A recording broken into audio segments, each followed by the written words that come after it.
Vamos caminando rumbo al Éxodo y en el video anterior acompañamos a Abraham desde su natal Ur, en la Mesopotamia, hasta la tierra de Canaán. Y hablamos de su insistencia en predicar el monoteísmo en medio de culturas agresivamente politeístas. Pero esto es muy importante de mencionar. Aun si Abraham estuvo dispuesto a ser torturado, a ser encarcelado por su predicación, no fue eso lo que tuvo algún mérito delante de Dios. Más bien, esas acciones fueron consecuencia, fueron resultado, fueron fruto de aquello que Dios sí elogió, su fe. Por eso, en Romanos 4 encontramos esto. Porque si Abraham fue justificado por las obras, tiene de qué jactarse. Y por supuesto, podemos sentarnos por horas a hablar de todo lo que Abraham hizo. Claro que tiene de qué jactarse, pero dice, pero no para con Dios. Porque no es por obras, para que nadie se gloríe. Versículo 3, porque ¿qué dice la Escritura? Y hace referencia a algo que aparece en Génesis 15.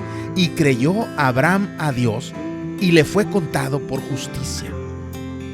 Ese es el gran distintivo de Abraham. Le creyó a Dios. El día de hoy hablaremos de una de las preguntas que se ha mantenido relevante a lo largo de la historia humana. ¿A quién le crees?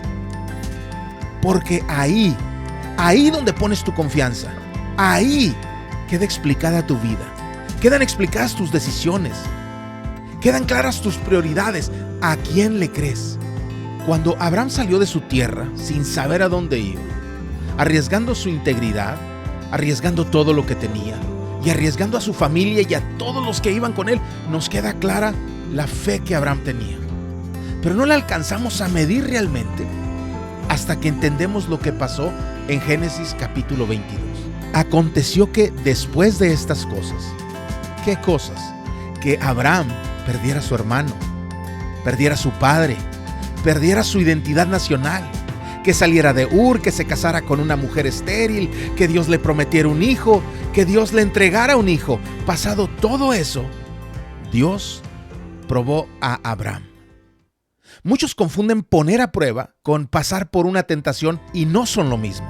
Santiago 1:13 nos dice con toda claridad que Dios ni puede ser tentado por el mal, ni tienta a nadie.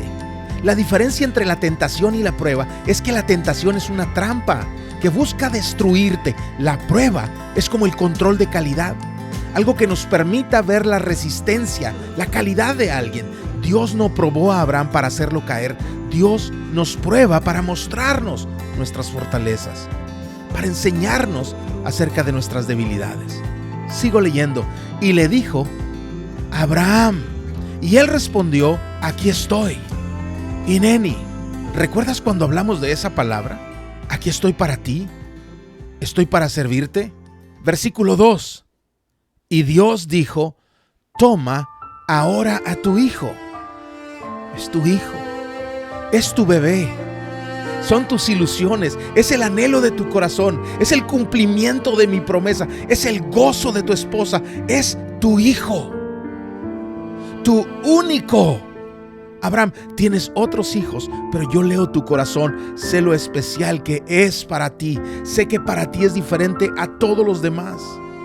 Toma a tu hijo, tu único, a quien amas, a Isaac, a tu risa, a la risa de tu esposa. Eso significa ese nombre. Toma eso que te llena de gozo, sigo leyendo, y ve a la tierra de Moriah y ofrécelo. Entrégame eso que tanto amas. Entrégame eso que tanto disfrutas. Que quede en evidente lo que tu corazón guarda como mayor tesoro. Sí, entenderlo es fácil, pero estar delante de Dios con eso clavado en el corazón no es sencillo. Hace años fuimos a un congreso de misiones y temblé cuando el misionero con el micrófono nos preguntó si seríamos capaces de hacer una oración y ofrendar a nuestros hijos para que fueran a un lugar que les pudiera costar la vida solo para predicar a Cristo, donde pudieran pagar cara su fe, donde pudieran sufrir todo tipo de violencia, y no pude. Ya puedo ahorita, pero ese día no pude. Y yo lloraba delante del Señor y le decía: llévame a mí, mándame a mí. Que yo sufra las peores de las muertes, con los peores dolores, con las más largas de las torturas, pero no mis hijos. Abraham, toma tu hijo y dámelo. No es algo sencillo. Sigo leyendo. Dámelo ahí en holocausto, sobre uno de los montes que yo te diré. Y aquí se hizo pública la fe de ese hombre. Versículo 3. Abraham se levantó muy de mañana. No lo postergó, no lo ignoró, no tomó tiempo para consolarse o despedirse. Se levantó temprano, aparejó su asno y tomó con él a 2 de sus criados y a su hijo Isaac. También partió leña para el holocausto y se levantó y fue al lugar que Dios le había dicho. Pero muchos se quedan con esto nada más. Creen que Abraham estuvo dispuesto solo a sacrificar a su hijo, que esa disposición a sacrificar lo que más amaba es la evidencia más pura de su fe, pero no es así. Hay algo mucho más profundo sucediendo en estos versículos. Mira lo que dice Hebreos capítulo 11. Por la fe, Abraham, cuando fue probado, ofreció a Isaac, y el que había recibido las promesas ofrecía a su único hijo. Y Hebreos nos hace un recordatorio importante, versículo 18. Fue a él a quien se le dijo: en Isaac te será llamada descendencia. Dios le pidió el mismo hijo que antes le había prometido y le había dado. Pero aquí es donde nos explica lo que pasó con Abraham. Versículo 19. Él consideró que Dios era poderoso para levantar aún de entre los muertos. Abraham nunca tuvo en su mente que perdería a su hijo. Él sabía que si Dios se lo había prometido, Dios sería fiel a lo que dijo, y que aun si su hijo moría, Dios le levantaría de los muertos, porque Dios no miente. Seguimos leyendo, de donde también, es decir, de la muerte, en sentido figurado, le volvió a recibir. Abraham no solo estuvo dispuesto a sacrificar a su hijo. La fe de Abraham llegó mucho más lejos. Estaba en confiar que pasara lo que pasara, Dios cumpliría su palabra. El corazón de Abraham no estaba en el deleite de un hijo. Su fe no descansaba en su disposición de sacrificar lo que más amaba. Abraham confiaba en la palabra de Dios. Por eso, Romanos capítulo 4 nos dice así, que Abraham creyó en Dios, que da vida a los muertos y llama a las cosas que no son como si fueran. Y nos dice que Abraham creyó en esperanza contra esperanza, a fin de llegar a ser padre de muchas naciones, conforme a lo que se le había dicho. Abraham descansaba en la palabra de Dios. Él sabía que si Dios lo había dicho, Dios lo cumpliría. Por eso creyó aunque su cuerpo le dijera lo contrario. Creyó aunque las circunstancias le anunciaran lo contrario. Creyó aun cuando la muerte de su hijo se cruzó por su horizonte. Dios le levantará de los muertos si es necesario. ¿Porque yo lo quiero? No, porque Él lo prometió. Y si Dios lo prometió, Dios lo cumplirá. Aquellos jóvenes en el horno de fuego en Daniel capítulo 3, ellos creyeron en el carácter de Dios y en el poder de Dios. Ellos dijeron: el Dios al que servimos, ese Dios puede librarnos. Pero no tenían claro lo que pasaría. No sabían lo que les esperaba. Pero su fe estaba anclada en el carácter y en el poder de Dios. Él puede librarnos. Él puede sanar, Él puede rescatar, Él puede evitar, Él puede construir, Él puede. Pero aún si no lo hace, no te serviremos. ¿Cómo surgen personajes como estos jóvenes? Hombres, mujeres que depositan su confianza ciega en Dios y que están dispuestos a ir contra todo viento porque el ancla de su fe está en Dios. ¿Cómo surgen? porque hubo un personaje que la Biblia llama el padre de la fe. Uno de los pasajes de la Biblia más abusados y mal interpretados es Hebreos 11:1. Muchos han convertido esa porción bíblica en la supuesta evidencia de que la fe no es otra cosa sino un pensamiento positivo de un futuro preferible al que uno se aferra en certeza y convicción, y sobre lo que uno decreta o declara su realización para hacerlo suceder. ¡Cuánta ignorancia o cuánta perversión! Fe es creerle a Dios. En Él está nuestra certeza. En su palabra está nuestra convicción. No en algún pensamiento positivo que nace de nuestros anhelos egoístas o nuestros miedos. Es abrazarnos a lo que dijo y saber que pase lo que pase, todo lo que dijo se cumplirá. Pero lo que dijo Él, no lo que dijo el predicador o el escritor o el pastor o lo que dijo algún amigo para alentarnos o algún coach para darnos ánimo. Pon tu confianza en la palabra. Conócela. Ella nos cuenta los planes de Dios y cuando los conocemos podemos confiar que sucederán. ¿Te lo muestro en Abraham? Regresemos a Génesis 22. Al tercer día, alzó Abraham los ojos y vio el lugar de lejos. Finalmente están frente al lugar donde se supone que Isaac moriría. Muchos creen que Abraham llegó ahí con dolor y mil preguntas. No lo sé. Lo que sí sé es que llegó convencido de algo. Versículo 5. Entonces Abraham dijo a sus criados: quédense aquí con el asno. Yo y el muchacho iremos hasta allá.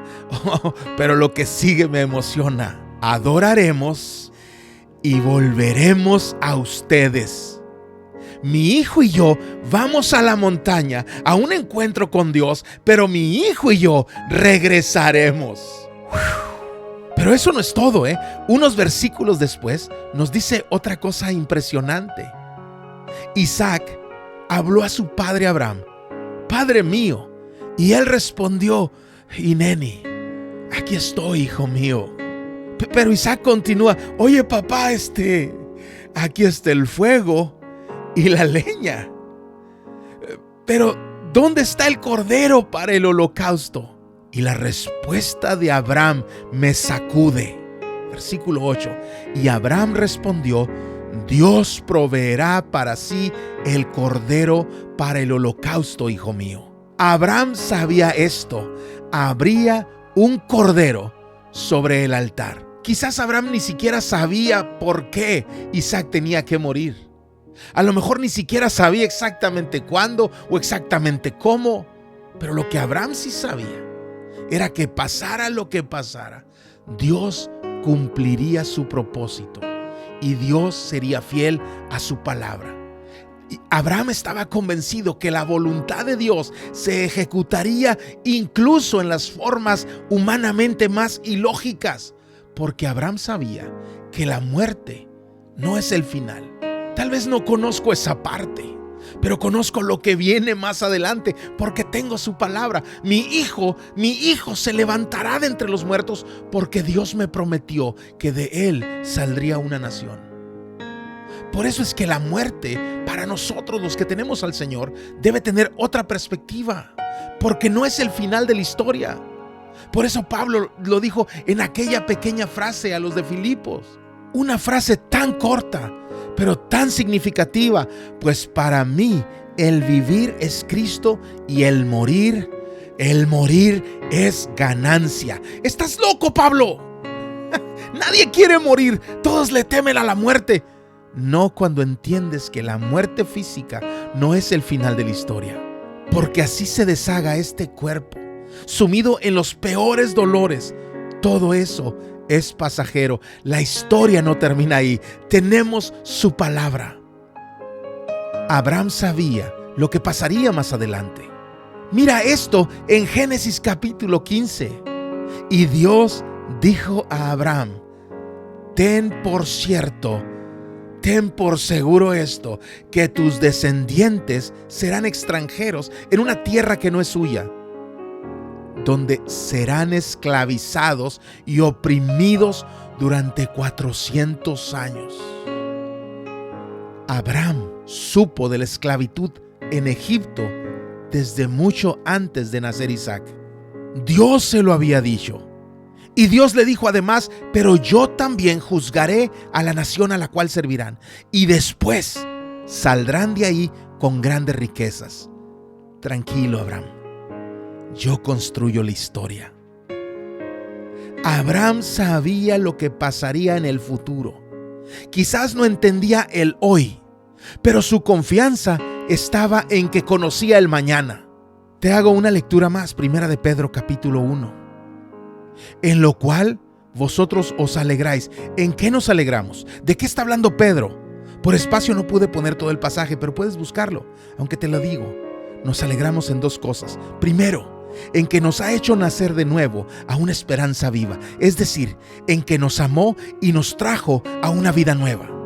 Segundo, en que no solo nos salvó, sino que además nos prometió, dice Pedro, una herencia incorruptible, inmaculada y que no se marchitará, reservada en los cielos para nosotros. En eso nos alegramos, en que nos salvó y tenemos garantizado el mañana.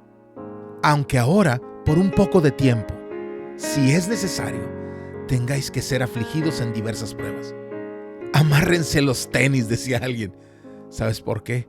Porque quizás sea necesario que pasemos por pruebas. Versículo 7, para que sometida a prueba vuestra fe, mucho más preciosa que el oro, el cual aunque perecedero, se prueba con fuego, que tu fe, que mi fe, sea hallada en alabanza, gloria y honra cuando sea manifestado Jesucristo. Que pase lo que pase, que duela lo que duela, que cuando llegue ese día, tu fe sea encontrada alabando, exaltando a Dios, llevándole gloria al Señor, a quien amáis sin haberle visto, en quien creyendo y creyendo, aunque ahora no lo veáis, os alegráis con gozo inefable y glorioso, obteniendo el fin de vuestra fe, que es la salvación de vuestras almas. Cuando estudiamos el libro del Éxodo y leemos sobre el dolor, el sufrimiento, la esclavitud, pareciera que Dios se descuidó, que quizás estaba distraído por allá formando alguna estrella y descuidó al pueblo que amaba, y su pueblo cayó en dolores que lo golpearon. Pero cuando conocemos su palabra, cuando entendemos sus planes, sabemos que nada de lo que Él quiso hacer falló, que todo sucedió como Él lo había articulado y anticipado, que todo pasó como Él dijo que pasaría. Por eso mi invitación siempre es a confiar en su palabra, a que pongamos nuestra fe en aquello que Él dijo. Y cuando lleguen esos vientos contrarios y sientas que no puedes más y sientas que perdiste rumbo, te veas al espejo y entiendas esto. Hey, ¿a quién le vas a creer? ¿Dónde vas a depositar tu confianza? Te pondré esta última lectura. Santiago capítulo 1.